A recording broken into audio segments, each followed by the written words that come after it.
MC Kitama Kutoyamori, kultivator terkuat di benua Lui, menyelamatkan benua dari krisis dengan memukul mundur pasukan Raja Iblis selama zaman kegelapan. Tapi setelah kemenangan, rekan-rekannya sendiri tiba-tiba mengkhianatinya. Tepat sebelum kematiannya, Makoto bersumpah akan menyeret setiap pengkhianat yang mengkhianatinya ke kedalaman neraka. Tetapi saat dia pikir semuanya telah hilang, Makoto berinkarnasi di dunia lain sebagai mahasiswa dari keluarga Yemori yang bergengsi. Namun, Makoto di dunia ini lemah, tidak berguna, dan telah dibuang oleh keluarganya seperti sampah. Makoto membuka matanya dan mendapati sekelompok orang menatapnya dengan rasa ingin tahu. Saat dia mencoba memahami sekelilingnya, seseorang menghinanya, memanggilnya sampah tak berguna karena pingsan saat ujian. Siswa lain menimpali, mengingatkan yang pertama bahwa Makoto telah dibuang oleh keluarganya, membuatnya tidak pantas menyandang gelar tuan muda. Di dekatnya, seorang gadis pirang mendesak si jenius sekolah, Kitama, untuk kembali ke ujiannya, mengungkapkan kegembiraannya agar dia memecahkan rekor lagi.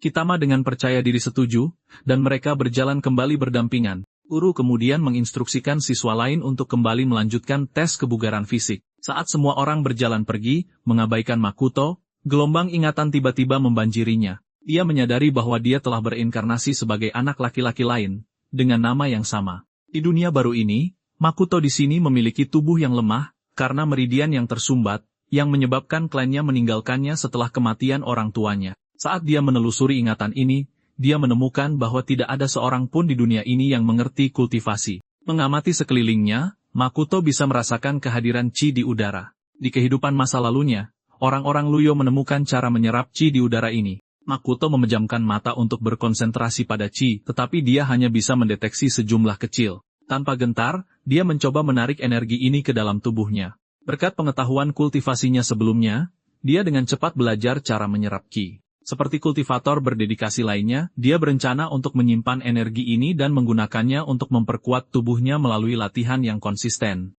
Tak lama kemudian, sejumlah kecil kekuatan yang dia hasilkan pada tahap awal kultivasi ini, membersihkan meridiannya yang tersumbat. Memeriksa fisiknya, Makoto menyadari dia telah tumbuh beberapa inci lebih tinggi. Dengan tekad baru, dia bersumpah untuk mendapatkan kembali kekuatannya dan kembali ke benua Luiyue untuk membalas dendam pada mereka yang mengkhianatinya. Tapi untuk saat ini, rencana balas dendam Makoto harus menunggu karena dia baru berada di tahap pertama kultivasi, dan akan butuh waktu sebelum dia kembali menjadi orang terkuat di benua itu. Untuk memeriksa perubahan pada tubuhnya dan menentukan kekuatannya saat ini, Makoto memutuskan untuk berpartisipasi dalam tes fisik sekolah. Dia dengan cepat kembali ke lapangan untuk memberitahu para guru tentang keputusannya.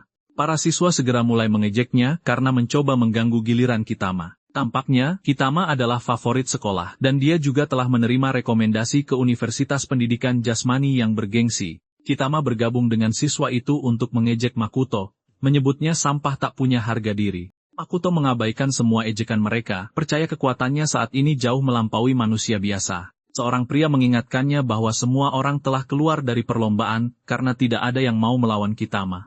Tak lama kemudian, Makoto dan Kitama melangkah ke lintasan, bersiap untuk bersaing satu sama lain. Begitu pistol Star ditembakkan, Kitama langsung melesat tanpa ragu-ragu. Sebaliknya, Makoto dengan santai menghitung mundur, sengaja memberi si anak ajaib itu awal yang lebih dulu. Para siswa lain tertawa terbahak-bahak, sekali lagi menertawakan Makoto karena menjadi sampah tak berguna. Setelah 3 detik, Makoto akhirnya berlari ke depan mengejutkan para penonton. Hanya dalam beberapa detik, dia melesat melewati Kitama dengan kecepatan luar biasa seperti kilat. Pada dasarnya, ketika para kultivator pertama kali muncul di benua Liyue, kemampuan mereka, baik fisik maupun mental, jauh melampaui manusia biasa. Saat Makoto mendekati garis finish yang membuat semua orang takjub, dia tidak langsung melewatinya. Sebaliknya, dia mulai menghitung mundur sekali lagi, membiarkan saingannya menyusul. Dia memberi Kitama tambahan 3 detik sebelum akhirnya melewati garis. Guru memeriksa penghitung waktu, mengungkapkan bahwa Makoto telah mencapai rekor sekitar 9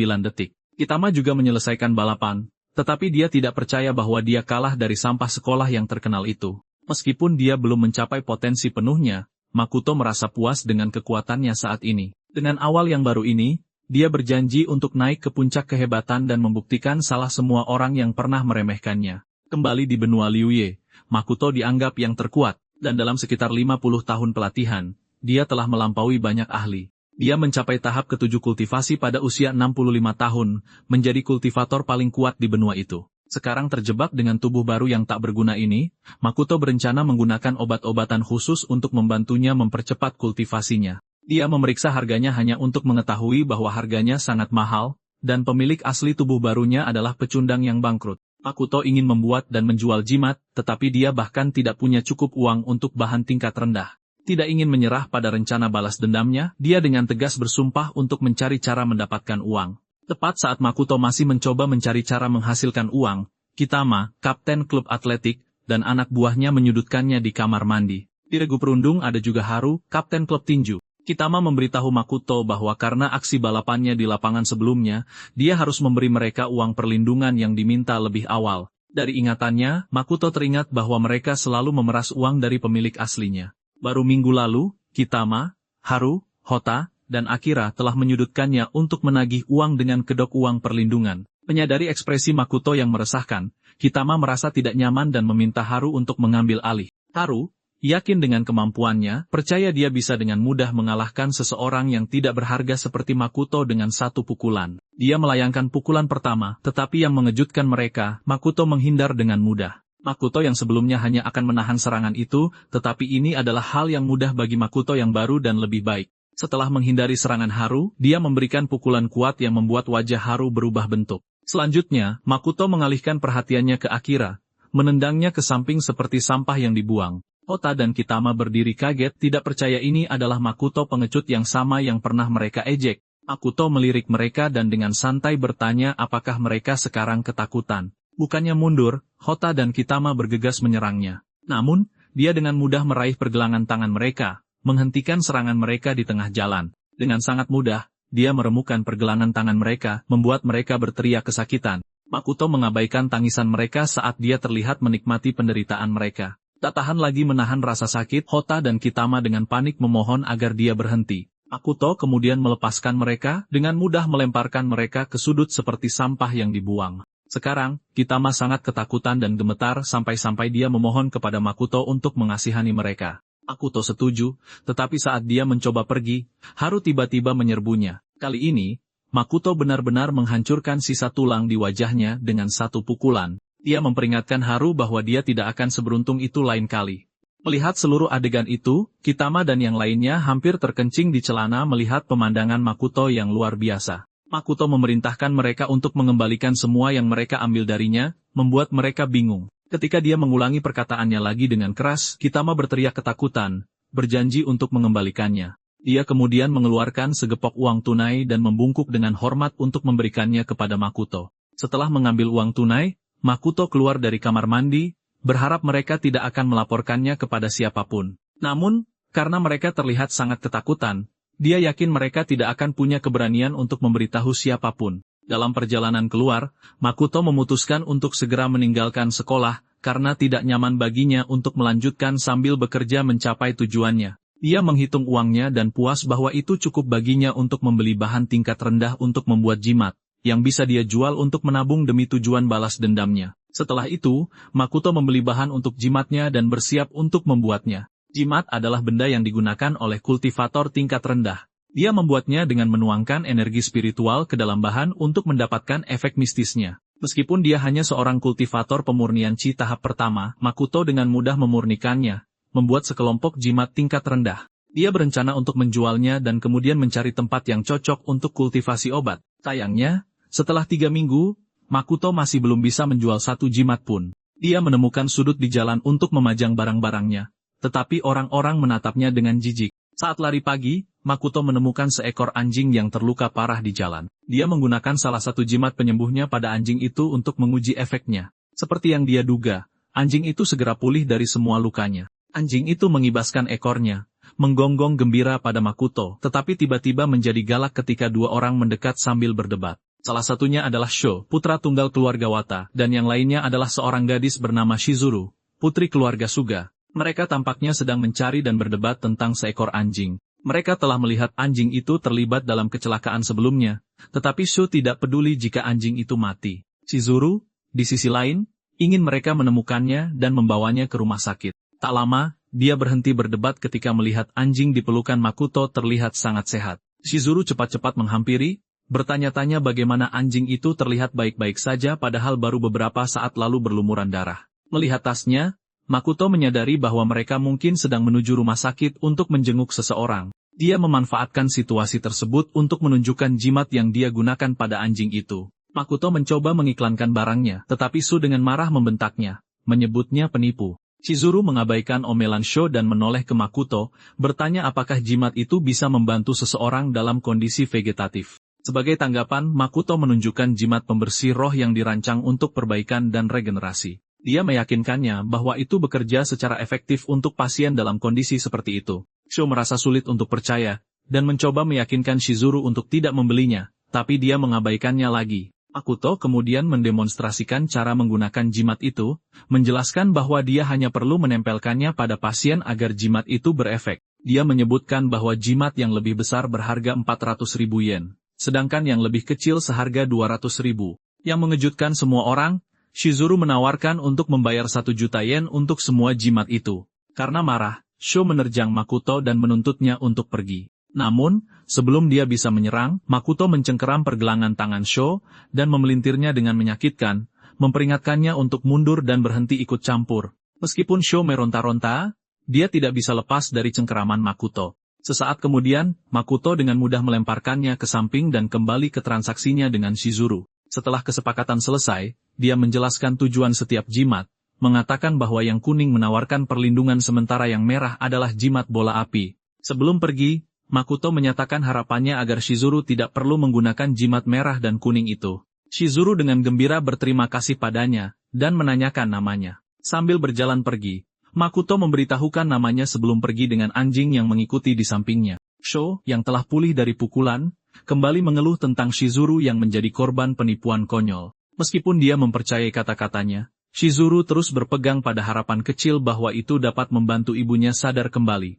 Sementara itu, Makoto kembali, merasa senang karena berhasil menjual semua jimatnya. Dengan uang yang didapat, dia sekarang bisa mencari tempat tinggal yang layak. Tapi pertama-tama, dia berniat mencari ramuan obat untuk tujuan kultivasi. Tiba-tiba, perhatiannya teralihkan saat anjing itu mulai menggonggong ke sebuah rumah di dekatnya. Makoto mendongak dan menemukan kediaman itu seluruhnya diselimuti energi spiritual. Setelah memeriksa taman lebih dekat, dia melihat rumput hati perak tumbuh di sana. Sementara itu, Sho berada di rumah sakit menerima perawatan untuk luka di pergelangan tangannya. Saat perawat merawat lukanya, Sho terus mengomel dengan marah, bersumpah akan menghancurkan Makoto lain kali. Di rumah sakit yang sama di kamar ibunya, Chizuru dimarahi oleh ayahnya, Kenji, anggota Dewan Kota Konkai, karena mempermalukan keluarga dengan tertipu penipuan.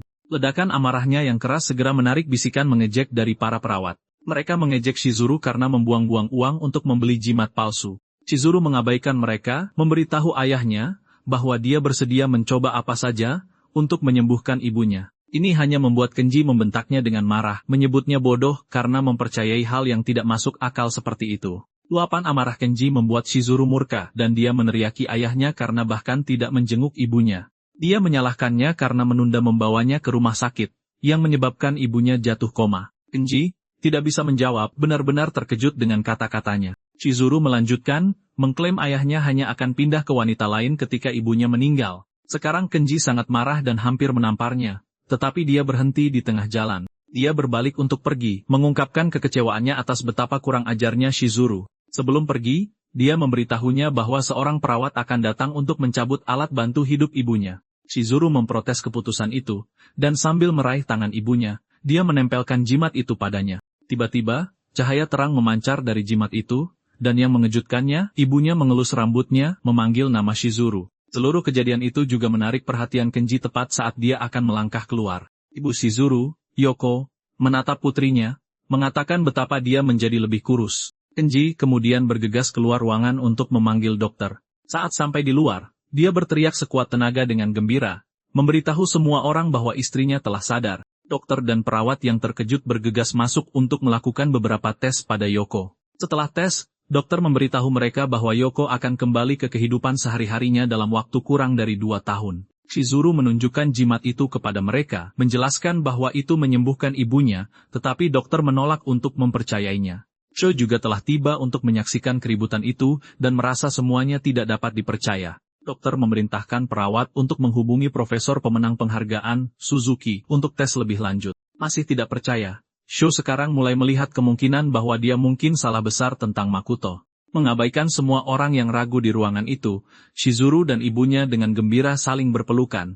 Melihat jimat yang tersisa, Shizuru berjanji akan membalas budi Makoto jika dia bertemu dengannya lagi.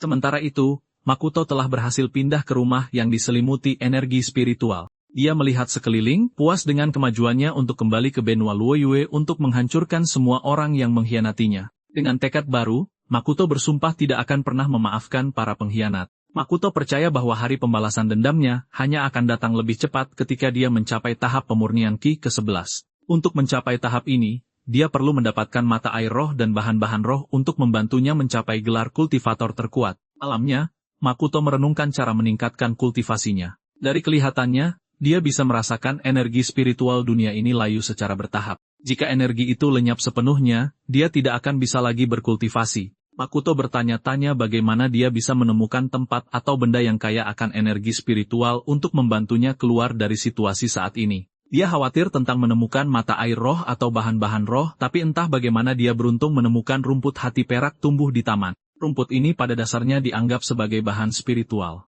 Dan tidak seperti ramuan obat biasa, rumput ini dapat digunakan untuk memurnikan ramuan yang mampu meningkatkan kultivasi seseorang. Makoto percaya bahwa memurnikan buah beri dari rumput ini menjadi pil mungkin bisa membantunya mencapai tahap kedua kultivasi. Namun, dia takut bahkan kesalahan sekecil apapun dalam memurnikan pil juga dapat menghancurkan kemajuannya. Tidak ingin menunggu situasi tak terduga, Makoto memutuskan untuk segera mulai berlatih agar tetap siap. Keesokan harinya, dia pergi untuk mencoba menjual beberapa jimat lagi karena memurnikan pil kultivasi terlalu mahal. Makoto sedang mengurus urusannya sendiri, mencoba untuk tidak menarik perhatian ketika dia tiba-tiba menyadari sekelompok preman mengawasinya dari kejauhan. Dia sudah memperhatikan mereka mengawasinya sejak hari ketiga setelah dia mulai menjual jimat di jalan. Makoto memperhatikan bahwa jumlah mereka sedikit lebih banyak dari biasanya hari ini, yang berarti mereka mungkin akan segera bergerak padanya. Memutuskan untuk menghadapi mereka secara langsung, dia mulai berkemas, tetapi tiba-tiba diinterupsi oleh seorang gadis yang memanggil namanya.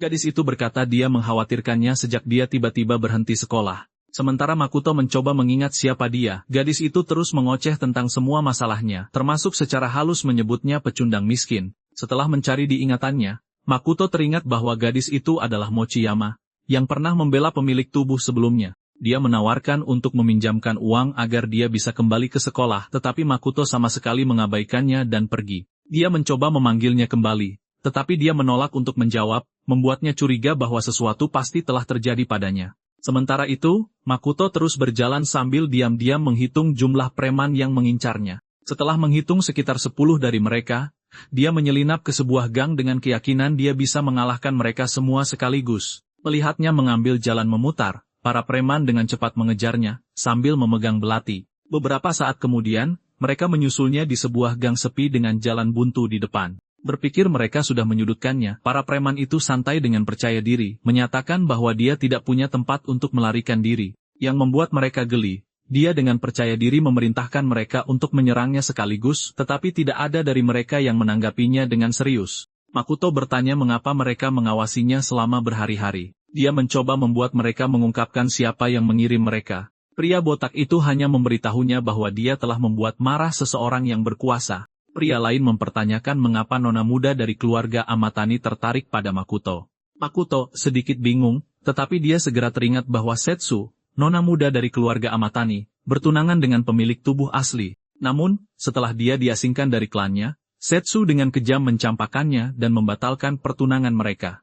Seluruh situasi ini membingungkan Makoto saat dia bertanya-tanya mengapa mereka mencoba melenyapkan seseorang karena pertunangan yang gagal. Melihat bahwa mereka tidak berniat memberinya jawaban langsung, dia memutuskan untuk membuat mereka berbicara dengan cara yang lebih kreatif. Tepat di belakang seluruh adegan itu, Mochiyama mengamati mereka diam-diam, bertanya-tanya bagaimana Makoto bisa terlibat dengan Yakuza. Khawatir Makoto terlalu lemah untuk menghadapi Yakuza yang menakutkan, dia memutuskan untuk memanggil polisi untuk meminta bantuan.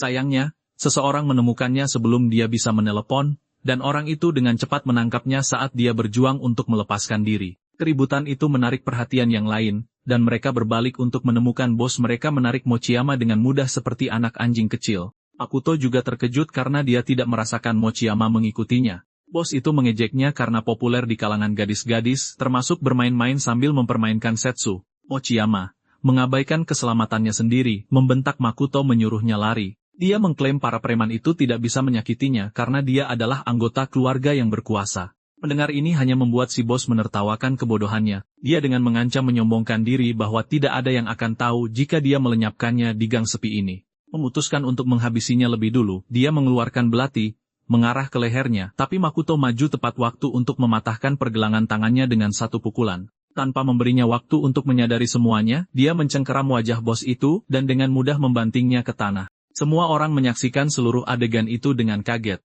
Bahkan Mochiyama bertanya-tanya, apakah dia Makoto yang sama yang diingatnya. Melihat mereka terintimidasi, Makoto dengan tegas bertanya lagi siapa yang mengirim mereka untuk menyerangnya. Di bagian lain kota, petugas kaya menerima pesan darurat melalui interkom bahwa geng SKR sedang bergerak. Dia mengetahui bahwa lebih dari 30 anggota geng sedang menuju sebuah gang di jalan timur. Penelpon, yang merupakan petugas di lokasi, mengungkapkan bahwa mereka mengejar seorang anak laki-laki dan telah menyandera seorang gadis muda. Tanpa ragu, petugas kaya melesat dengan kendaraannya, menginstruksikan penelpon untuk meminta bala bantuan tetapi jangan memberitahu kepala polisi Unaga dulu. Dia memperingatkan penelpon untuk menunggu bantuan daripada menerobos masuk. Petugas di lokasi memberi kabar terbaru pada Kaya, menyatakan bahwa bala bantuan mungkin tidak diperlukan. Dia menjelaskan bahwa anak laki-laki yang menjadi sasaran telah mengalahkan semua anggota geng sendirian. Sementara itu, Makoto masih berurusan dengan si bos, yang sulit percaya bahwa dia adalah sampah lemah yang sama dari klan Yamori. Makoto menginterogasinya, menanyakan apakah klan Amitani atau Yamori yang mengirim mereka. Melihat keraguannya, dia meremas tengkorak bos itu, mengancamnya untuk menjawab dalam 3 detik. Karena kesakitan, bos itu dengan panik memohonnya untuk berhenti. Tiba-tiba, petugas kaya tiba di lokasi menyuruh Makoto untuk berhenti. Makoto terkejut melihat mereka, bertanya-tanya bagaimana polisi menemukan mereka begitu cepat. Dia berpikir untuk melarikan diri, tetapi memutuskan untuk tidak memamerkan tingkat kekuatannya. Dia kemudian melepaskan bos itu, yang lega karena akhirnya diselamatkan. Makoto tahu bahwa dengan kekuatannya saat ini, dia mungkin tidak bisa melawan kekuatan negara. Kaya juga lega telah meredakan situasi, tetapi dia masih sulit percaya bahwa satu anak kurus menangani 30 anggota geng sendirian. Dia kemudian memperkenalkan dirinya kepada Mochiyama dan Makoto sebagai sersan polisi kota, tetapi Makoto mengabaikannya sementara Mochiyama dengan riang menyapanya. Kaya meyakinkan mereka bahwa rekannya, Rokohara, akan menangani semuanya dengan lancar. Ini hanya membuat Makoto waspada karena dia menyadari mereka telah melihat semuanya sejak awal. Seolah merasakan kegelisahannya, Kaya memberitahunya bahwa Rokuhara akan mengambil keterangan mereka tanpa menanyakan hal-hal yang tidak terkait. Tiba-tiba, komisaris polisi Onuga datang, menyebut Makoto sebagai penjahat dan menangkapnya. Dia menyeringai jahat, mengibaskan surat perintah penangkapan di depan Makoto. Mochiyama, yang marah, bersikeras bahwa orang-orang bersenjata itu menyerang mereka lebih dulu, tetapi Onuga bersikeras dia hanya menyaksikan Makoto menyerang orang-orang itu. Bos SCR tertawa penuh kemenangan saat petugas lain menyeretnya pergi. Kaya, yang dipenuhi amarah, menghadapi Onuga, mengingatkannya pada identitas asli geng bersenjata itu. Onuga mengabaikan omelannya, meremehkannya karena mencoba melawan seorang kepala polisi tingkat 2 sambil mengancam akan memecatnya. Kaya, tak terpengaruh, terus memaki bosnya, tetapi Rokuhara menahannya, menyuruhnya untuk tenang. Kaya berhenti meronta ketika Makoto tiba-tiba menyerah, menerima penangkapannya. Dia merasakan bahwa ada seorang dalang yang mengatur kejadian dari balik layar. Onuga tertawa penuh kemenangan atas penyerahan diri Makoto, tetapi niat sebenarnya Makoto adalah mengumpulkan informasi tentang dalang tersembunyi ini. Dia bertujuan untuk menyelesaikan situasi sebelum mengganggu kemajuan kultivasinya. Penasaran, Makoto bertanya pada Onuga bagaimana dia mengetahui identitasnya sebagai mahasiswa.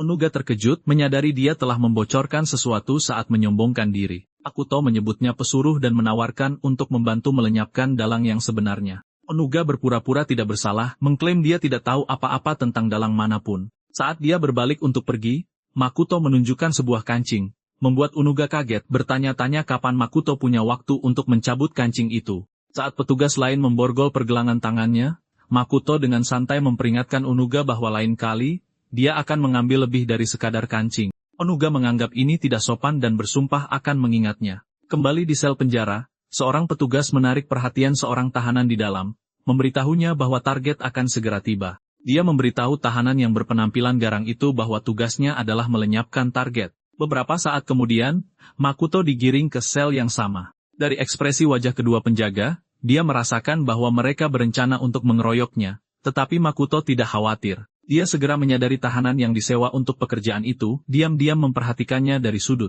Sejenak, Makoto bertanya-tanya apakah orang asing ini juga dalang di balik jebakan itu. Sebelum dia bisa berpikir lebih jauh, tahanan itu perlahan berdiri dan mulai mengoceh tentang keadilan dan takdir, mengoceh tentang omong kosong sok benar.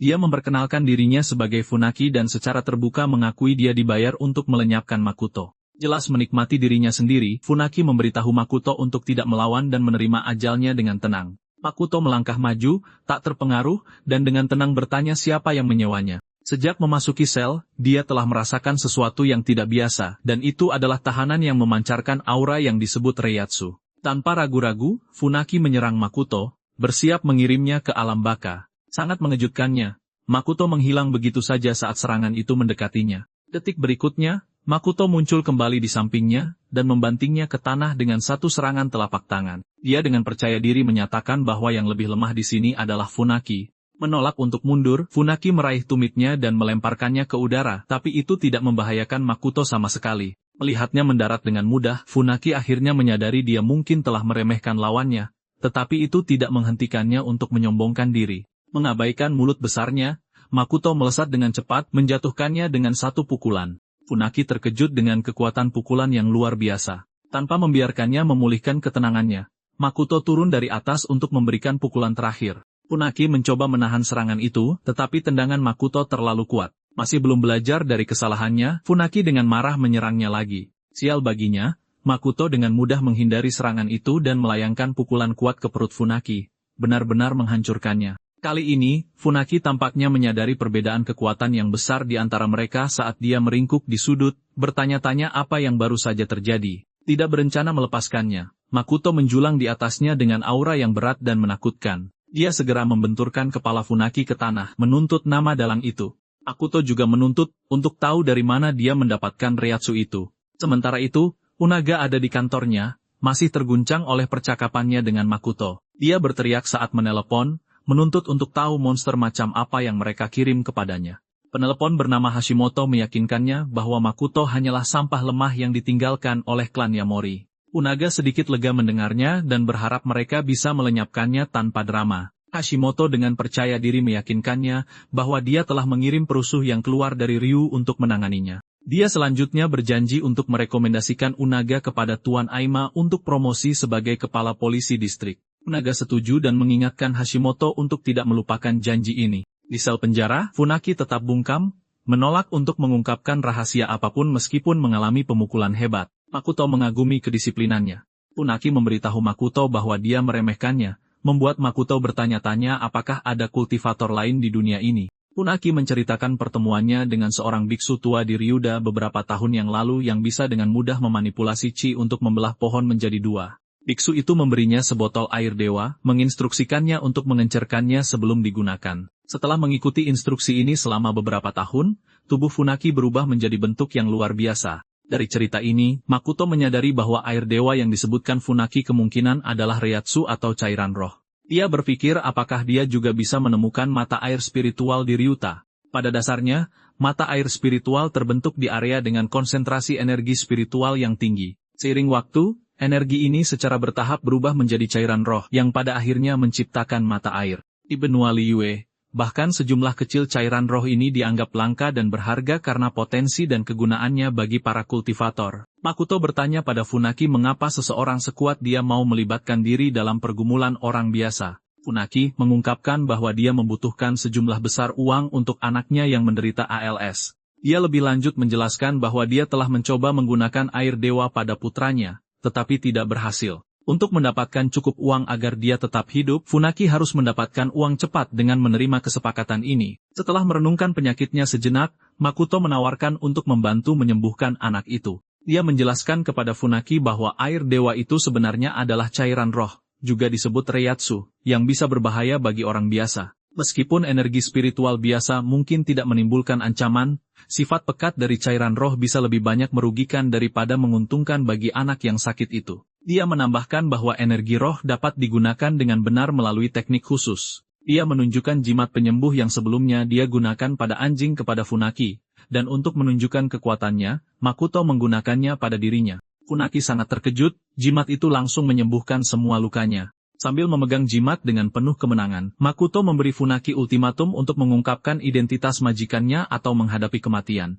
Tanpa ragu-ragu, Funaki mengungkapkan bahwa dia disewa oleh seseorang bernama Hashimoto. Di tempat lain, Hashimoto, pemilik klub Kozan, baru saja selesai menelepon Unaga. Dengan sikap ceria, dia menoleh ke seorang gadis babak belur yang terikat di hadapannya, dan bertanya apakah dia ingin makan atau minum. Tidak dapat merespons, dia hanya bisa menangis dan meronta. Hashimoto mendekat, memaksa mulut gadis itu terbuka dan mencabut giginya dengan gunting kecil. Saat gadis itu berteriak kesakitan, dia tertawa seperti orang gila. Sesi penyiksaan mereka terganggu ketika seorang pelayan masuk untuk memberitahukan bahwa Tuan Aima meminta kabar terbaru tentang situasi Makoto. Puas dengan mainan kecilnya, Hashimoto dengan santai memberitahu pelayan bahwa seseorang sudah menangani masalah tersebut. Dia berencana mengunjungi kantor polisi untuk memeriksa perkembangannya karena dia sudah menganggap Makoto tamat riwayatnya. Dia kemudian memerintahkan pelayan untuk meyakinkan Tuan Aima agar tetap tenang dan menunggu kabar baik darinya. Kembali ke penjara, Makoto dan Funaki tampaknya telah berdamai. Sebagai tanda terima kasih atas jimat penyembuh itu, Funaki memberi Makoto sebuah liontin berisi cairan roh pekat. Ini membuat Makoto bersemangat karena bahkan sedikit saja yang ditaburkan di atas rumput perak akan langsung menghasilkan buah. Setelah dia mengolah buah-buahan ini menjadi pil murah, dia bisa dengan cepat menggunakannya untuk naik ke tingkat kultivasi kedua. Dia berterima kasih kepada Funaki, yang memperingatkannya bahwa Hashimoto akan terus memburunya. Funaki memperingatkan bahwa siapapun yang jatuh ke dalam perangkap Hashimoto jarang lolos tanpa cedera. Tidak terpengaruh oleh peringatan ini, Makoto dengan percaya diri menyatakan bahwa dia akan menangani Hashimoto. Sementara itu, Shizuru tiba di Universitas Neha untuk mencari Makoto.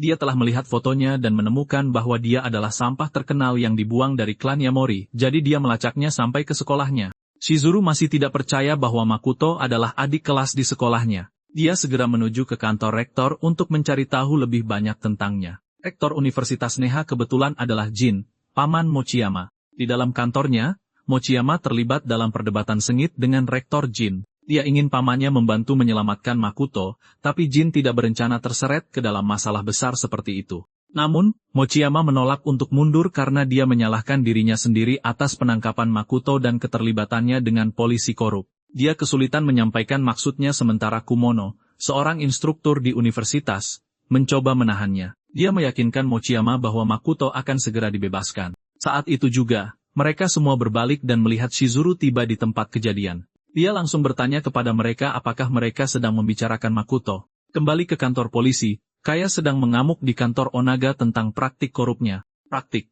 Mereka telah mengejar Scar dan gengnya selama bertahun-tahun tanpa kemajuan. Tapi sekarang Unaga membiarkan mereka lolos begitu saja. Unaga dengan santai memberitahu Kaya bahwa menuduh atasan tanpa bukti adalah kejahatan berat. Kaya, yang menolak untuk mundur, dengan marah menyatakan bahwa kepala polisi merencanakan sesuatu yang mencurigakan di belakang layar. Sayangnya, dia tidak punya bukti untuk mendukung klaim palsunya. Tepat saat kedua pria itu bersiap untuk saling tatap, Mochiyama dan Shizuru menerobos masuk ke kantor dengan Rokohara di belakang mereka, mencoba menghentikan mereka. Mochiyama dengan marah menunjuk kepala polisi, memberitahu Shizuru bahwa dialah orang yang telah menuduh Makoto secara salah. Unaga diam-diam mengamati Shizuru, bertanya-tanya tentang identitasnya. Dari informasi yang dia terima, Makoto tidak memiliki dukungan berarti dari keluarga kuat manapun. Meyakinkan dirinya sendiri bahwa Makoto hanyalah sampah, dia dengan percaya diri memberitahu mereka bahwa mereka tidak bisa melepaskan seorang penjahat yang dicurigai melakukan perampokan dan penyerangan.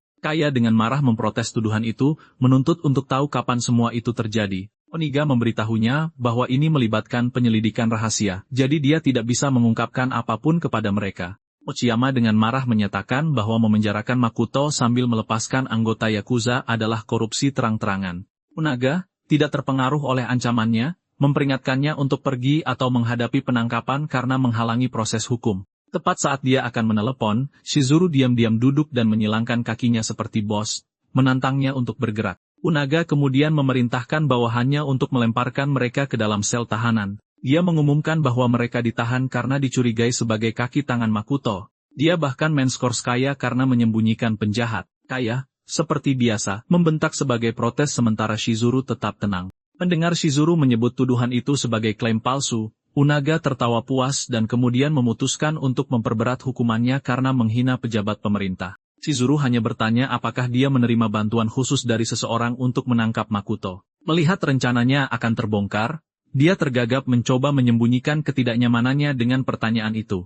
Shizuru kemudian bertanya apakah situasi Makoto bisa diselesaikan dengan sejumlah uang. Unaga kembali santai, memberitahunya bahwa Makoto berakhir seperti ini karena membuat marah orang-orang berkuasa. Dia menambahkan bahwa Shizuru dan Mochiyama juga akan bernasib sama. Unaga tanpa malu-malu mengarang skenario yang cukup meyakinkan tentang bagaimana dia bisa dengan mudah melenyapkan mereka, termasuk Kaya. Dia menyombongkan diri bahwa dia bisa menyalahkan kematian Kaya pada gadis-gadis itu, dan kemudian menyalahkan kematian mereka karena telah melumpuhkan dua penjahat yang menyerang dan melenyapkan seorang petugas polisi. Setelah mendengar naskah yang begitu meyakinkan, Kaya dan Mochiyama terlihat terguncang, tetapi Shizuru tetap tidak terganggu.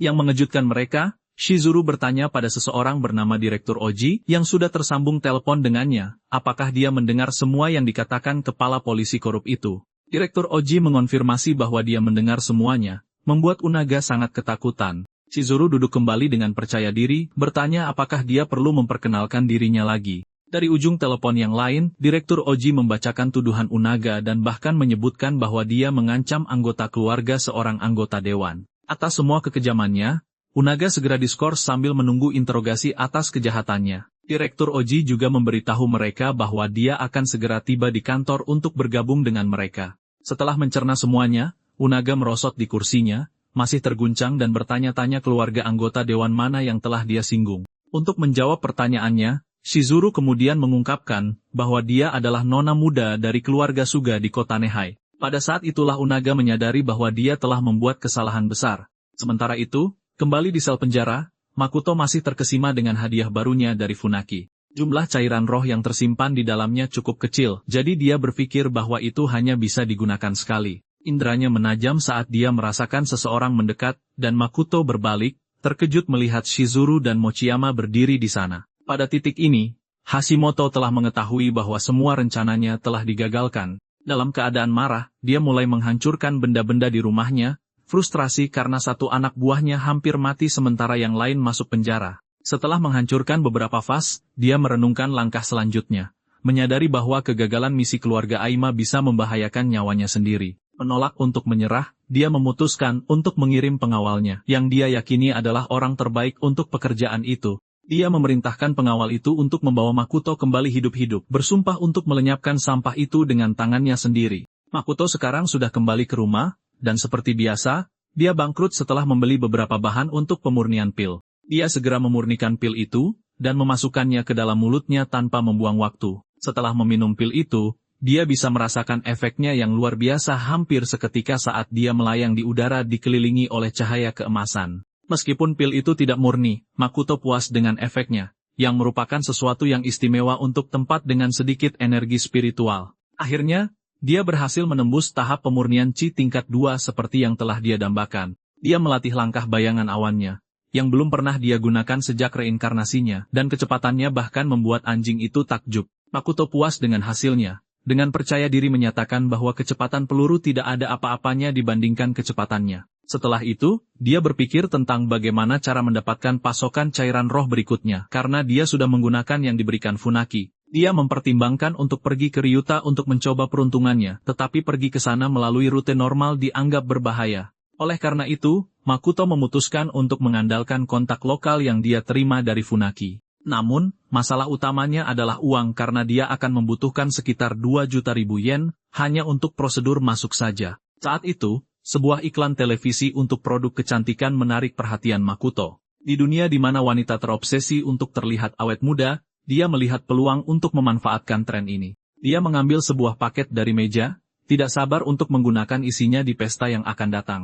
Hanya 5 jam sebelumnya, setelah dibebaskan dari penjara, dia makan siang bersama Shizuru. Duduk di seberangnya, dia masih merasa sulit percaya bahwa gadis itu adalah putri seorang anggota dewan. Setelah hening sejenak, dia memintanya untuk membantunya dengan menghadiri pesta di Gedung Sugao untuk merayakan kesembuhan ibunya. Gedung ini menampung pasar kosmetik terbesar di kota, dan Shizuru adalah pemiliknya. Inilah pesta yang sangat ingin dihadiri Makoto. Malam berikutnya, Dia tiba di pesta mewah di lantai atas gedung Sugao sambil memegang kotak itu. Di dalamnya ada pil Juyan, ramuan yang telah dia murnikan. Meskipun dia tidak bisa membuat pil roh di levelnya, membuat ramuan seperti ini masih dalam kemampuannya. Pil Juyan adalah obat terjangkau yang populer di kalangan kultivator wanita di benua Luyu.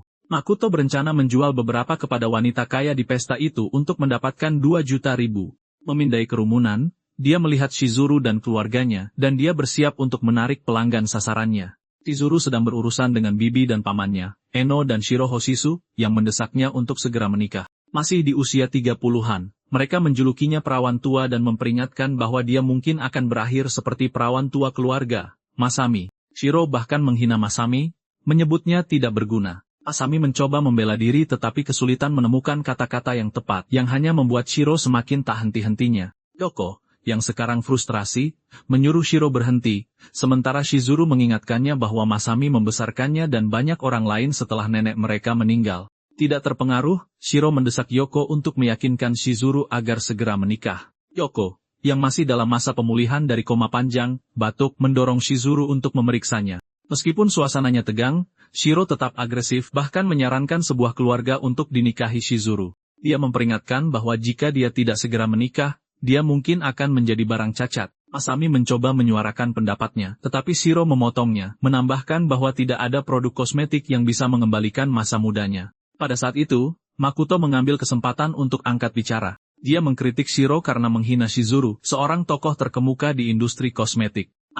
Shiro memanggil keamanan untuk mengusir Makoto dari tempat itu, tetapi Shizuru memberitahu semua orang bahwa dialah yang menyelamatkan Yoko. Yoko meraih tangan Makoto untuk berterima kasih padanya karena telah menjual jimat itu kepada Shizuru. Shiro merasa jijik hanya dengan melihat Makoto dan menuduhnya sebagai penipu. Dia mengklaim bahwa Yoko bangun dari koma murni karena ilmu kedokteran. Mengabaikan semua komentar sinis, Makoto memperkenalkan dirinya sebagai peneliti dan mitra bisnis Shizuru. Bahkan Shizuru pun terkejut dengan sebutan mitra bisnisnya. Para penonton meledak dengan cemuhan, memberitahunya bahwa dia tidak punya hak bicara dalam diskusi mereka tentang pemulihan masa muda. Makoto dengan percaya diri menunjukkan kotaknya, berjanji untuk menunjukkan sesuatu yang bagus kepada mereka. Dia memberikan kotak itu kepada Masami, mengundangnya untuk menelan pil Juyan. Shiro adalah orang pertama yang meragukannya, curiga itu mungkin sesuatu yang beracun. Masami menatapnya dengan kosong, bertanya-tanya apakah dia benar-benar bisa memakan pil itu. Shizuru meyakinkannya bahwa dia bisa mempercayai Makoto, dan Yoko juga mendukungnya. Kerumunan mulai berbisik tentang kemustahilan adanya pil permajaan. Untuk memberinya dorongan, Makoto berbisik di telinga Masami, bertanya apakah dia tidak ingin mendapatkan kembali masa mudanya yang terbuang. Memikirkan bagaimana semua lintah darat tak tahu berterima kasih yang menghabiskan masa mudanya telah mengejeknya begitu lama. Masami memutuskan untuk mengambil risiko. Mengejutkan semua orang, dia mengambil pil itu dan memasukkannya ke dalam mulutnya. Semua orang menunggu dengan penuh harap untuk melihat efek permajaan, tetapi setelah beberapa detik, tidak ada yang terjadi. Shiro tertawa terbahak-bahak, mengejek Makoto sebagai penipu. Tiba-tiba, pil itu bereaksi, dan yang mengejutkan mereka, Masami benar-benar kembali ke penampilan mudanya. Seseorang dengan cepat mengambil cermin untuk menunjukkan hasilnya. Dan bahkan Masami pun kagum dengan penampilannya yang pulih. Begitu saja, pil Makoto menjadi komoditas panas saat para wanita tua segera berkerumun memintanya. Dia memberi harga pil itu 400.000 yen per pil, dan memberitahu mereka bahwa dia hanya punya 10 yang tersedia saat ini. Mendengar ini, lelang langsung dimulai di sana dengan semua orang berebut untuk menawarkan harga tertinggi. Bahkan Shiro ingin menawar dengan harga tertinggi untuk pil Juyan. Dia berencana untuk mengamankan kesepakatan hak distribusi eksklusif berapapun biayanya. Eno mencoba menghentikannya, tetapi Shiro membentaknya untuk diam.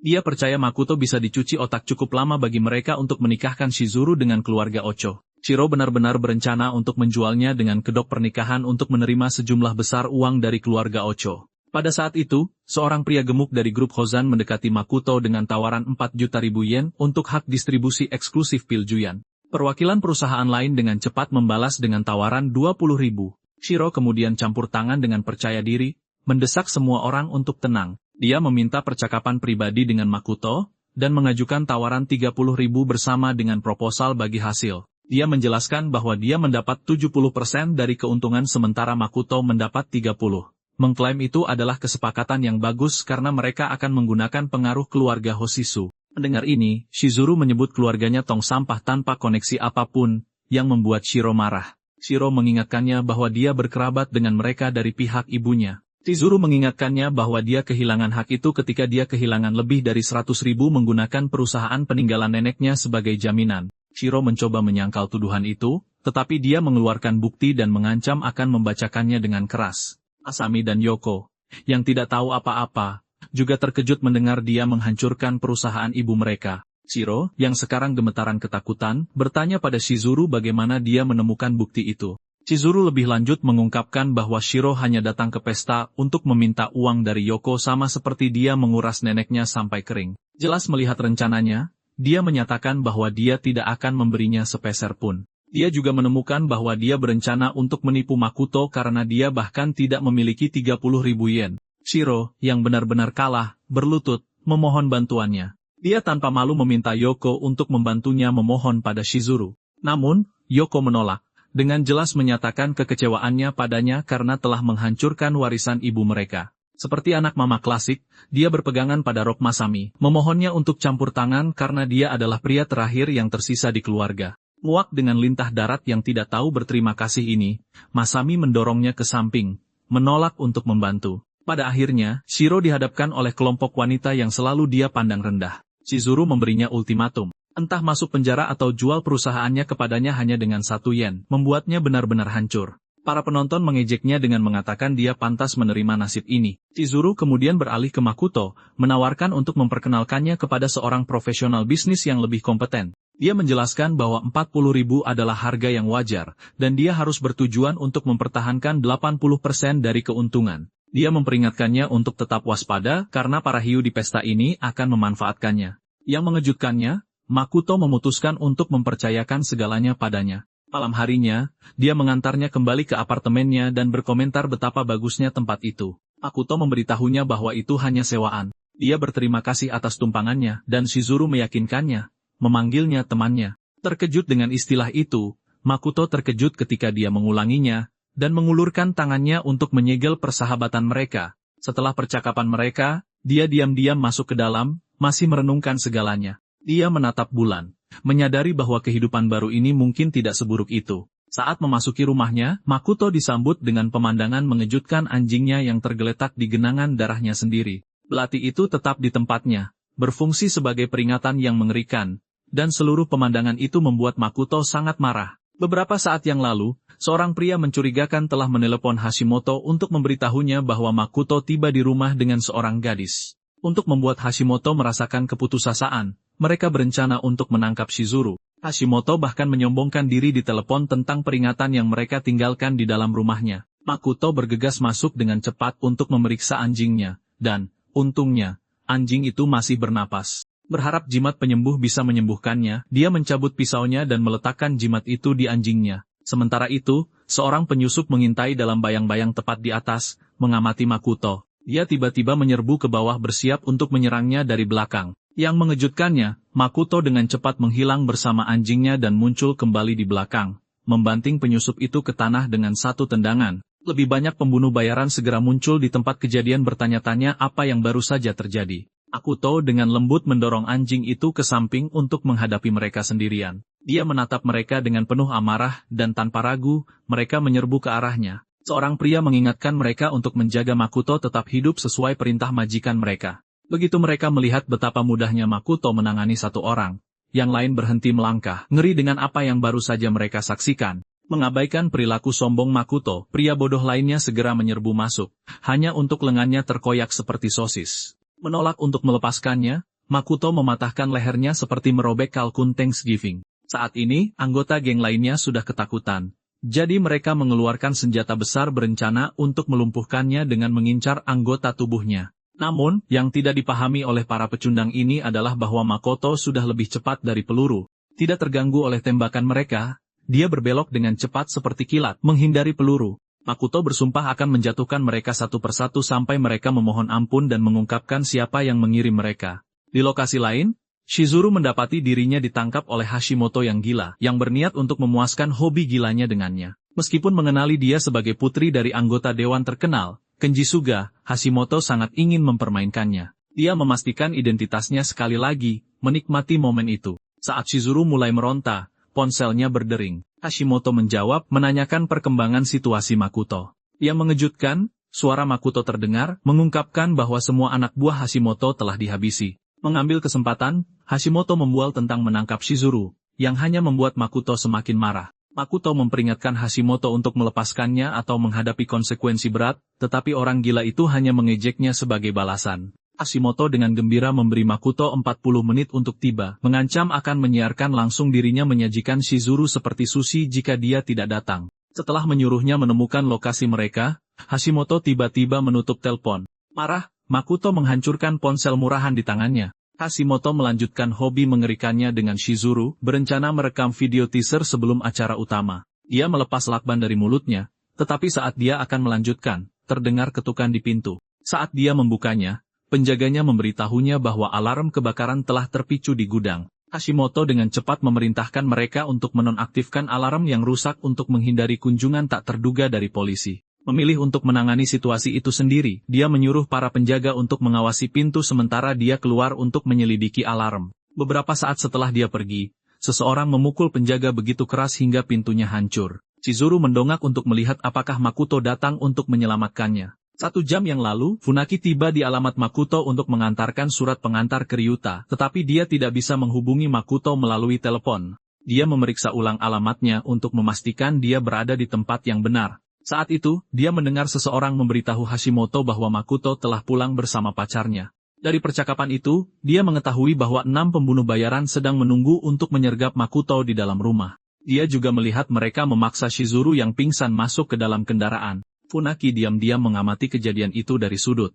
Begitu kendaraan itu pergi bersama Shizuru, dia naik motornya untuk mengikuti, berencana mengirimkan koordinatnya ke Makoto nanti. Setibanya di sebuah mansion pribadi, Funaki akhirnya berhasil menghubungi Makoto. Dia memberitahunya tentang penangkapan Shizuru dan lokasi mansion itu. Makoto terkejut dan bertanya bagaimana Funaki mendapatkan informasi ini. Sebelum telepon itu, dia telah menginterogasi salah satu pembunuh bayaran untuk mendapatkan jawaban, memukulinya hingga hampir mati, lalu menggunakan jimat penyembuh untuk menghidupkannya kembali untuk disiksa lagi. Tanpa membuang waktu, Makoto meminta Funaki untuk membantu menyelamatkan Shizuru. Setelah mengajukan permintaan itu, dia bersumpah akan menyeret Hashimoto ke neraka secara pribadi. Permintaan ini mendorong Funaki untuk memicu alarm kebakaran lebih awal untuk mengalihkan perhatian Hashimoto dari ruangan itu. Dia menunggu Hashimoto pergi sebelum menghadapi para penjaga yang mengeluh tentang bos mereka yang menyebalkan. Funaki berjalan ke arah mereka seperti Aquaman, mengabaikan semua pertanyaan mereka. Saat itulah dia menyerang mereka, menggunakan kekuatan dari serangan itu untuk mendobrak pintu. Shizuru,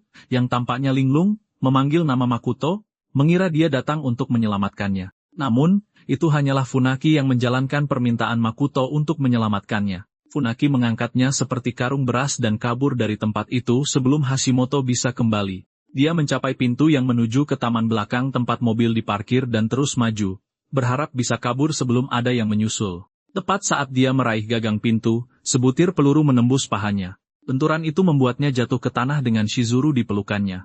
Meskipun kesakitan, Funaki melindungi kepala Shizuru dengan tangannya sebelum dia membentur lantai. Beberapa saat kemudian, Hashimoto masuk, dengan sombong membual tentang tembakannya yang sempurna. Anak buahnya juga setuju, bertepuk tangan sesuai isyarat seperti boneka yang patuh. Jantung Funaki berdebar kencang saat dia bertanya-tanya bagaimana mereka bisa kembali begitu cepat.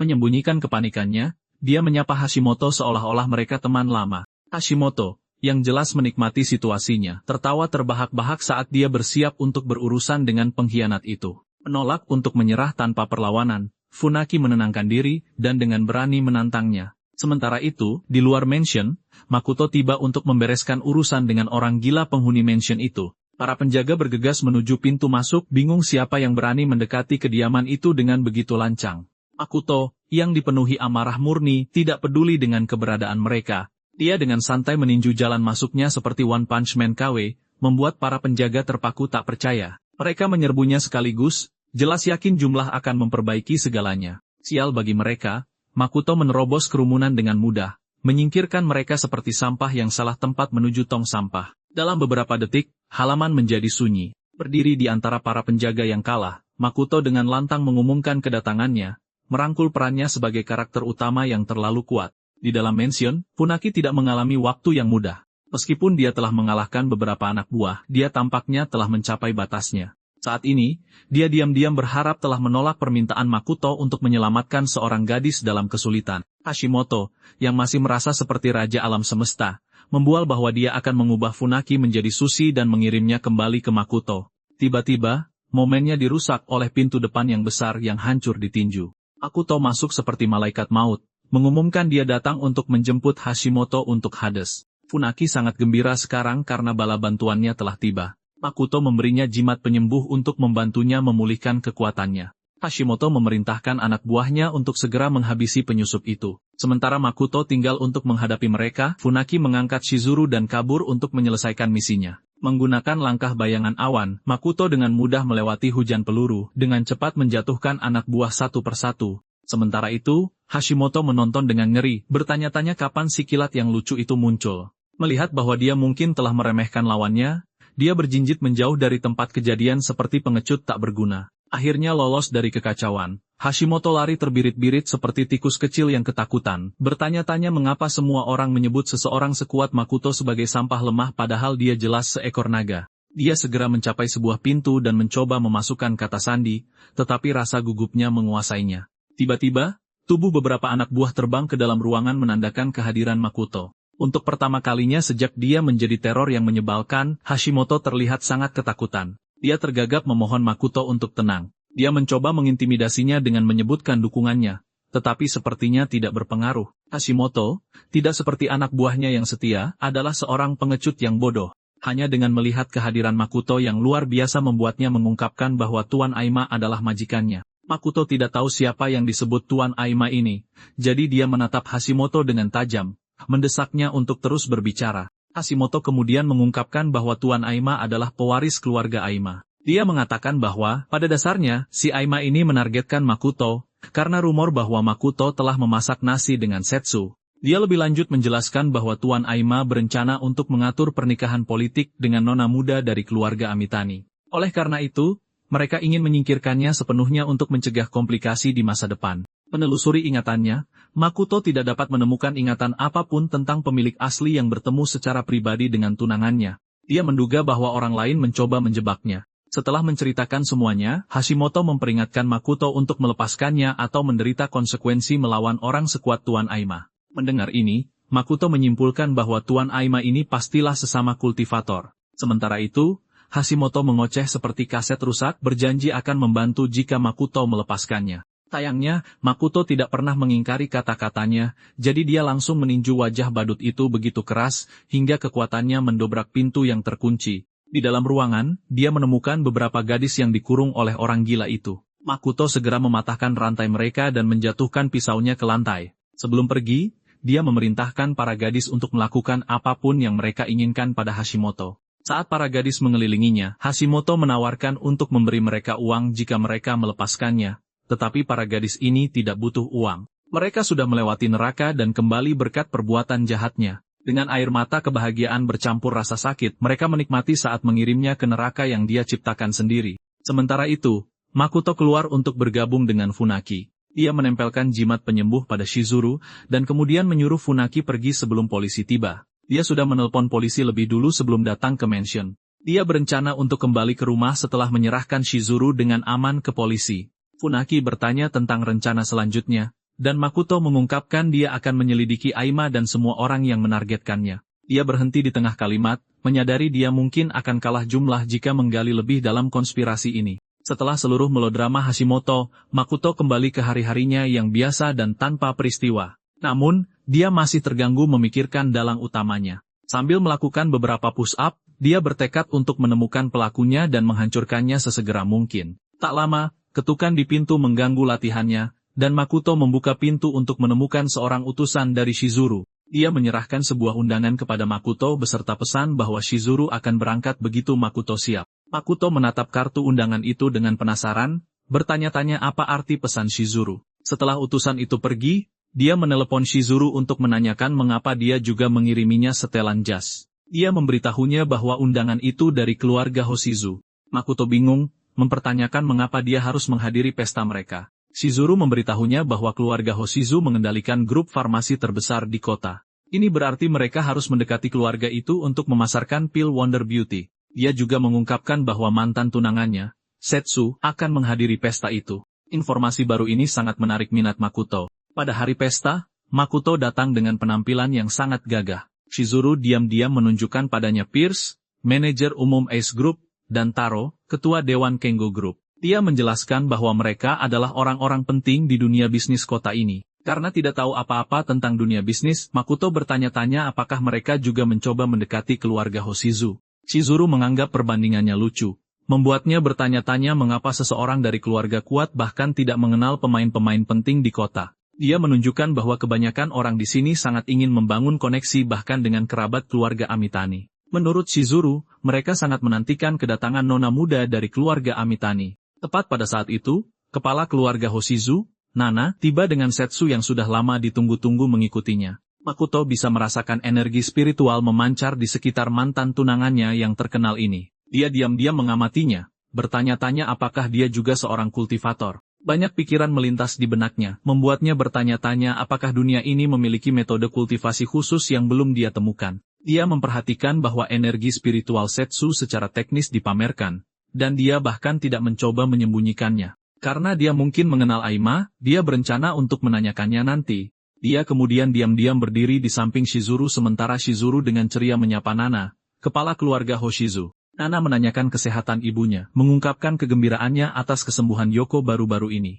Shizuru berterima kasih padanya, menjelaskan bahwa ibunya secara bertahap kembali seperti dulu. Dia kemudian memberikan Nana pil Juyan sebagai hadiah dari Yoko. Shizuru menjelaskan kepadanya bahwa itu adalah produk permajaan terbaru perusahaan mereka. Nana, yang sepertinya pernah mendengar tentang pil ajaib itu, dengan bersemangat menyebutkan namanya. Para tamu di dekatnya mulai berbisik kaget membahas harga pil yang luar biasa mahal. Setsu segera melirik kotak itu dengan penasaran. Nana memeriksa pil itu, menyatakan penghargaannya untuk pil spiritual tingkat tinggi seperti itu. Dia memuji orang yang memurnikan pil itu. Mempelajarinya lebih lanjut, dia melihat bahwa pil itu tidak memiliki segel apapun, membuatnya bertanya pada Shizuru tentang identitas pembuatnya. Shizuru segera memperkenalkan Makoto sebagai pemurni pil dan rekan bisnisnya. Baik Nana maupun Setsu terkejut ketika Makoto memperkenalkan dirinya. Nana dengan gembira mengungkapkan bahwa dia dulu sering menggendongnya saat dia masih bayi. Dia memujinya atas keahliannya dan mengutuk klan Yamori karena cukup bodoh untuk membuang pemuda berbakat seperti itu. Setsu segera memperingatkan bibinya untuk berhenti bicara. Dia dengan tegas menjelaskan bahwa keahlian seperti itu tidak berguna bagi keluarga bangsawan.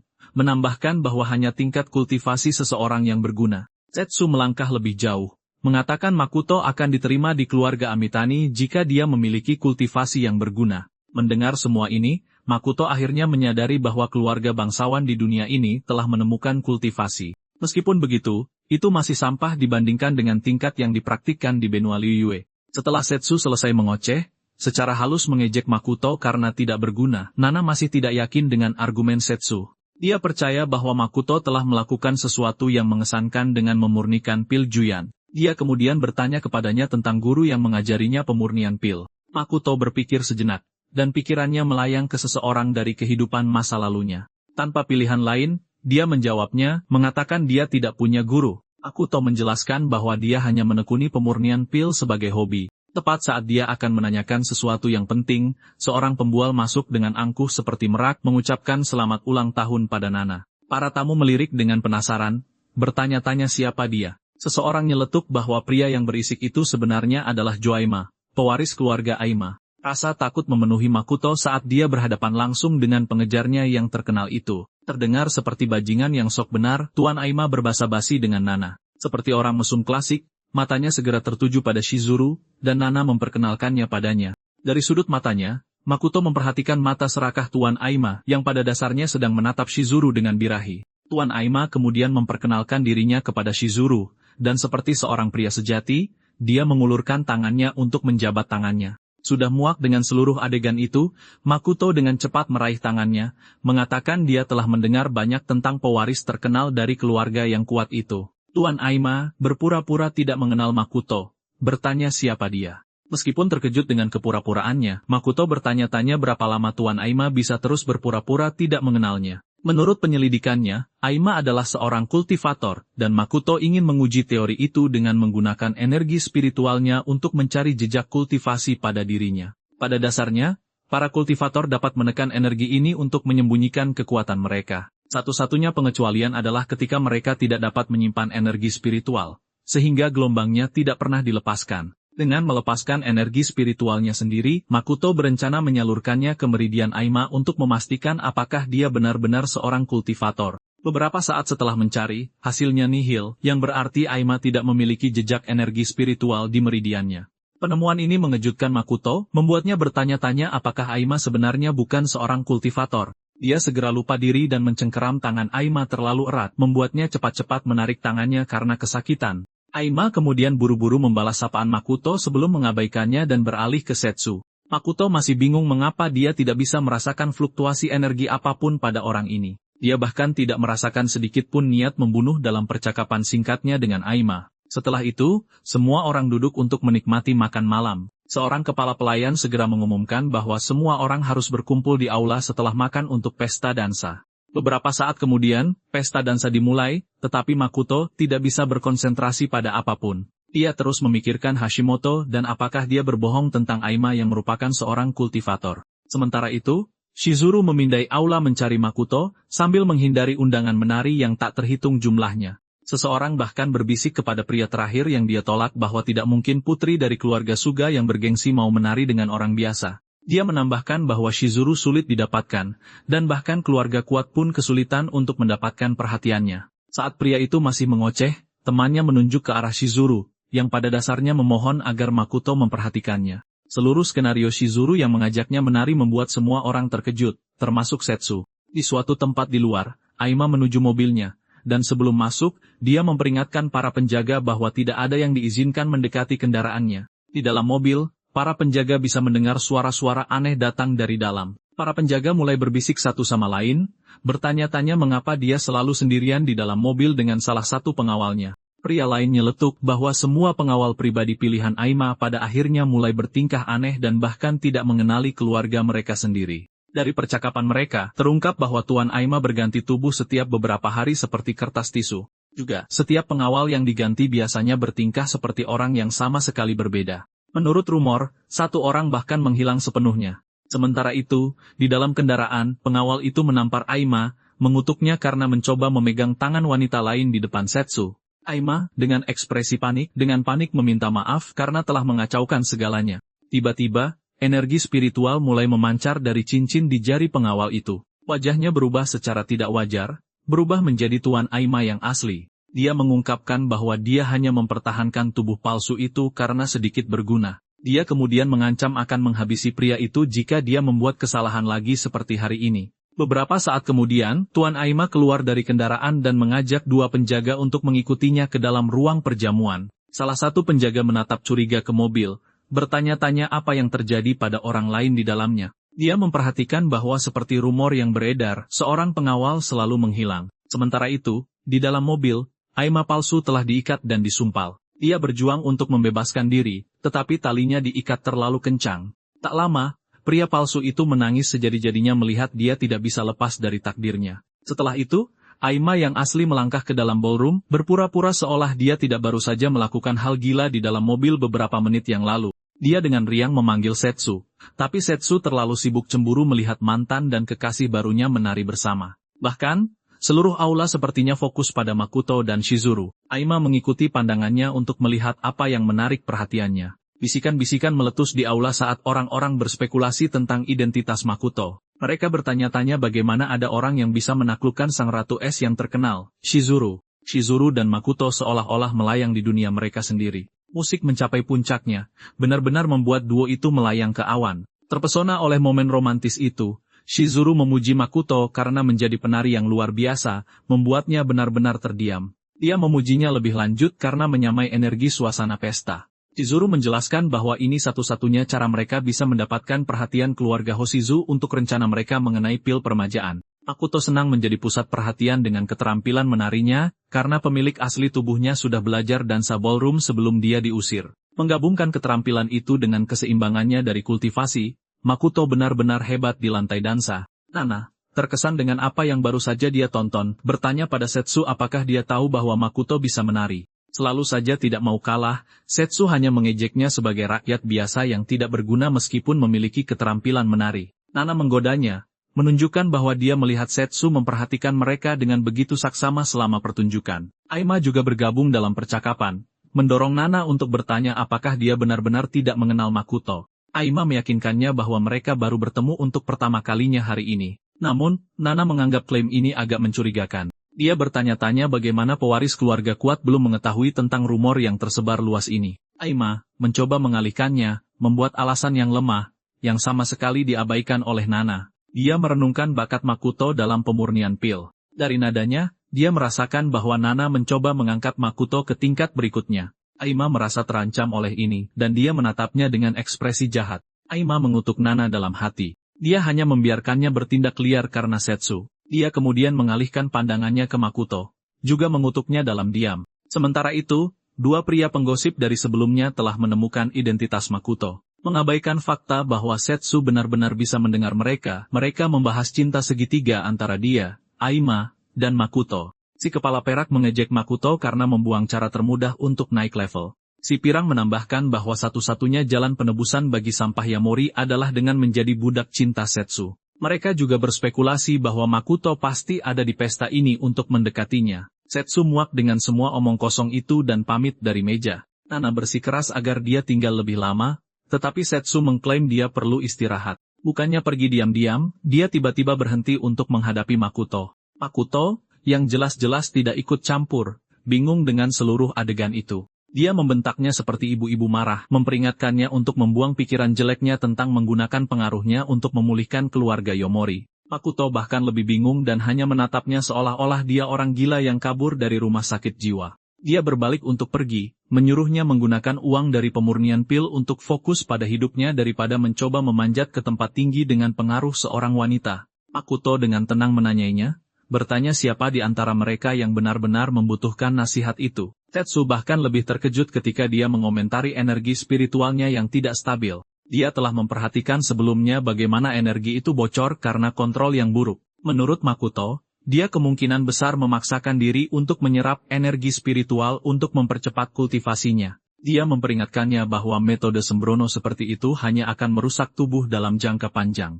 Mempelajarinya dengan cermat, Makoto menyatakan terus terang bahwa tubuhnya telah mencapai batasnya. Masih meremehkannya, Setsu bertanya-tanya bagaimana orang biasa sepertinya bisa menganalisis situasinya dengan benar. Makoto kemudian mengungkapkan bahwa dia bisa membantunya memperbaiki masalah itu, tetapi Setsu menolak untuk mempercayainya. Namun, dia tidak terganggu karena Setsu yang akan rugi jika dia memilih untuk tidak mempercayainya. Setsu meringkuk ketakutan ketika dia memperingatkannya bahwa waktunya mungkin hampir habis. Dia mendekat menawarkan untuk membuat kesepakatan dengannya jika dia bisa memberikan sesuatu kepada Aima untuknya. Sementara itu, Aima, yang mendidih karena marah, mengawasi mereka dari kejauhan. Setelah pesta, Shizuru dan Makoto bertemu dengan Nana, yang menunjukkan minat pada pil Juyan, dan mengundang mereka untuk mengobrol secara pribadi. Mereka berjalan melewati taman bersama, dan Makoto mendesaknya untuk mengetahui motif sebenarnya.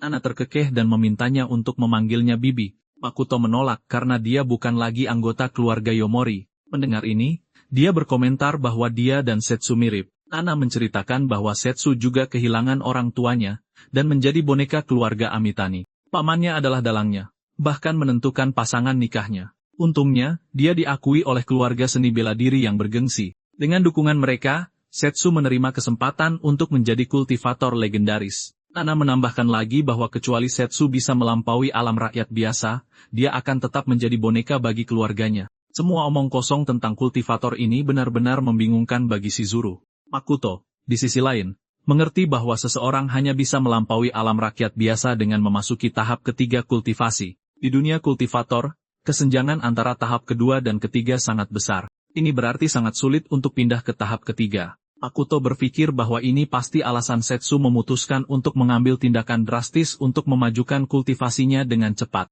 Dia bertanya-tanya mengapa Nana menceritakan semua ini kepadanya. Nana dengan sedih mengungkapkan bahwa dia telah mencoba menyembuhkan kondisi Setsu, tetapi tidak ada obatnya yang berhasil. Dia lebih lanjut menjelaskan bahwa dia menemukan harapan baru ketika dia menemukan pil Juyan milik Makoto. Chizuru tidak percaya bahwa Presiden Asosiasi Pengobatan Tradisional lebih mempercayai Makoto daripada dokter sungguhan. Makoto diam-diam merenungkan kata-kata Nana dan kehebohan kultivasi legendaris. Dia juga mencatat bahwa dibandingkan dengan benua Liu Yue, teknik kultivasi di sini masih kasar. Menyadarkannya kembali, Nana menyatakan bahwa dia juga tertarik pada distribusi pil Juyan. Chizuru sangat bersemangat karena dengan dukungan keluarga Hoshizu, keuntungan mereka akan meroket. Nana bercanda dengannya, menyatakan bahwa dia hanya suka uang. Setelah bercanda sebentar, dia memohon kepada mereka untuk membantu Setsu. Dia memberitahu Makoto bahwa Setsu telah mencoba memberontak setelah pertunangan mereka dibatalkan. Makoto tertegun mendengar berita ini.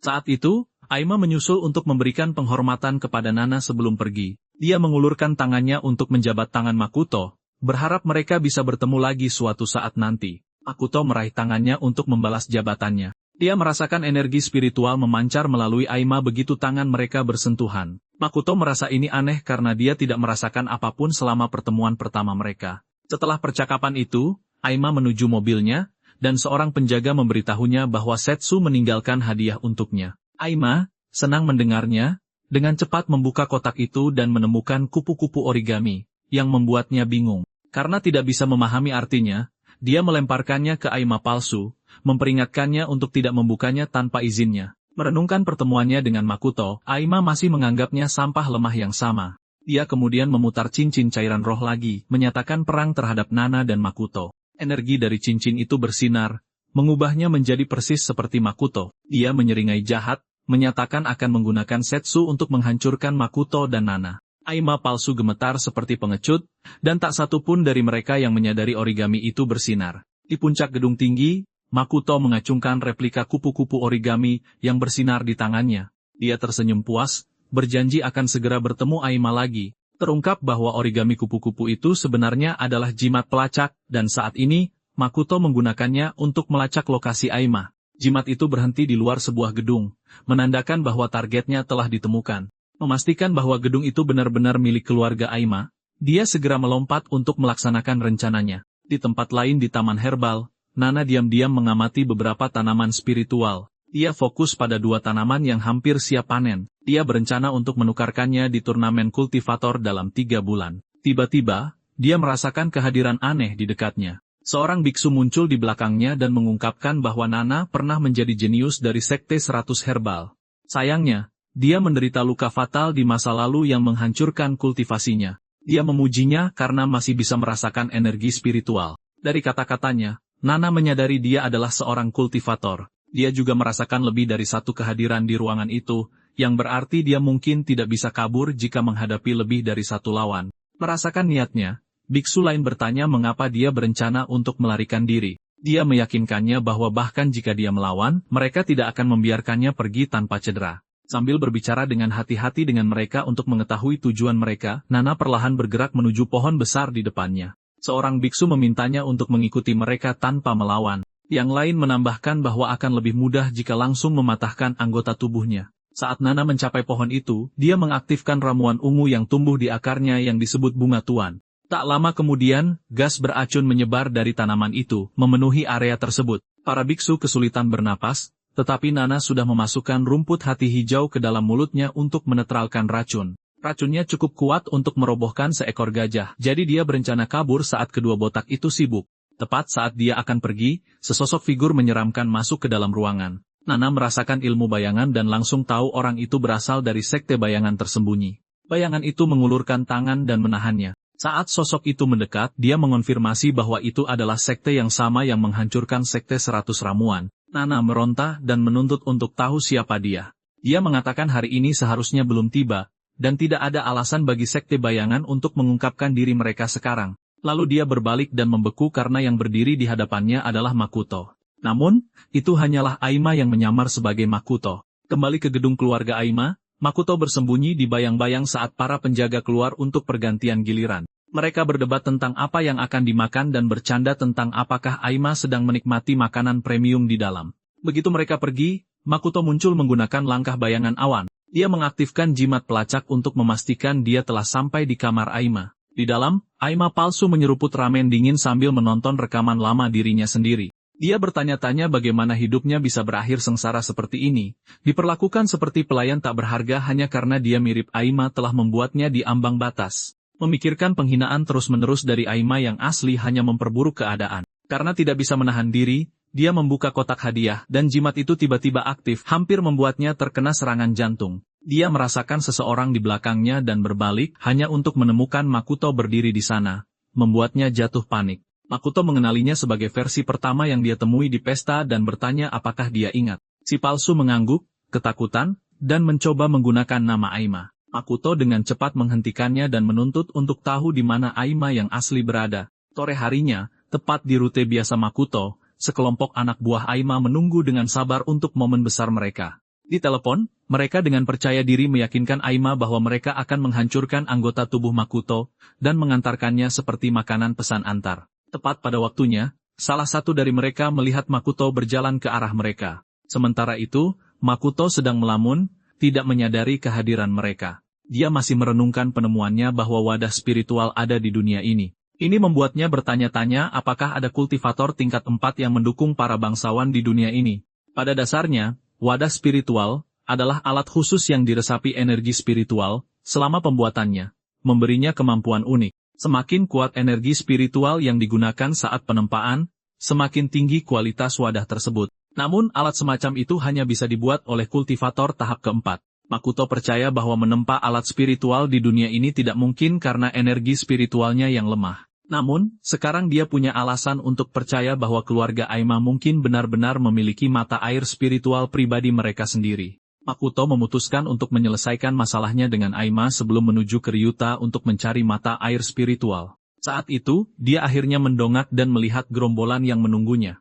Mereka dengan santai memberitahunya bahwa seseorang membayar mahal untuk menangkapnya, tetapi Makoto tidak terganggu. Dia menatap mereka dengan tajam, langsung membuat pemimpinnya gelisah. Menepis rasa takutnya, si bos memerintahkan anak buahnya untuk menyerang. Mereka menyerbu Makoto seperti sekawanan ayam lapar yang menyerbu pakan. Si bos menonton dengan percaya diri, yakin dia membawa petarung berpengalaman. Beberapa detik kemudian, kepercayaan dirinya menguap. Makoto bergerak dengan mudah, merombak wajah, melakukan operasi hidung, dan memberikan penyesuaian tulang gratis. Dalam sekejap, seluruh kelompok itu tumbang. Si bos hanya bisa menatap ngeri saat Makoto perlahan berbalik ke arahnya menuntut untuk tahu siapa yang mempekerjakan mereka. Keesokan harinya, Setsu dan timnya bekerja tanpa henti di rumah Nana, mencoba menyatukan apa yang terjadi. Salah satu pria menunjukkan rekaman pengawasan dari 2 biksu yang tiba-tiba muncul. Meskipun videonya terpotong tiba-tiba, penjaga itu dengan yakin menyimpulkan bahwa Nana pasti telah diculik. Dia kemudian menunjukkan klip lain yang menampilkan penyerang ketiga,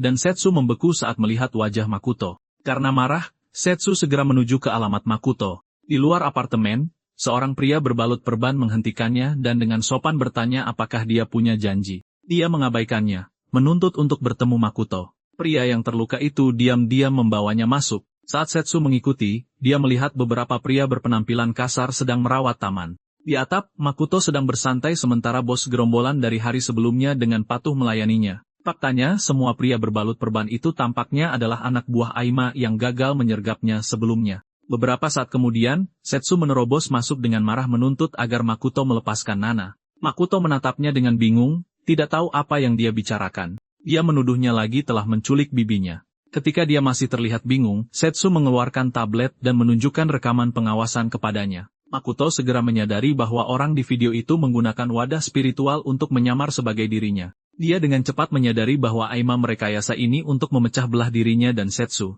Saat Setsu mulai melepaskan energi spiritual, bersiap untuk bertarung, Makoto dengan tenang memberitahunya bahwa dia tidak pernah berada di rumah Nana pada pukul 1 pagi. Untuk membuktikannya, dia menyuruhnya untuk menanyai anak buah Aima, dan pengungkapan itu membuat Setsu rileks. Bos gerombolan itu kemudian menunjukkan riwayat obrolannya dengan Aima, menjelaskan bagaimana mereka disewa untuk menangkap Makoto. Akhirnya yakin, Setsu bertanya bagaimana mereka berencana menjelaskan rekaman itu. Makoto merespons dengan menunjukkan video yang dia rekam sebelumnya tentang Aima palsu. Dia melakukannya untuk menyimpan bukti skema Aima. Setsu menonton video saat Yasuhiro mengaku berperan sebagai pemeran pengganti Tuan Aima. Dia menjelaskan bahwa dia biasanya hanya seorang penjaga, tetapi dia menghadiri pesta sebelumnya sebagai pengganti. Yasuhiro mengungkapkan bahwa Tuan Aima menggunakan cincin untuk menyamar sebagai siapapun, sebuah pengungkapan yang benar-benar mengejutkan Setsu.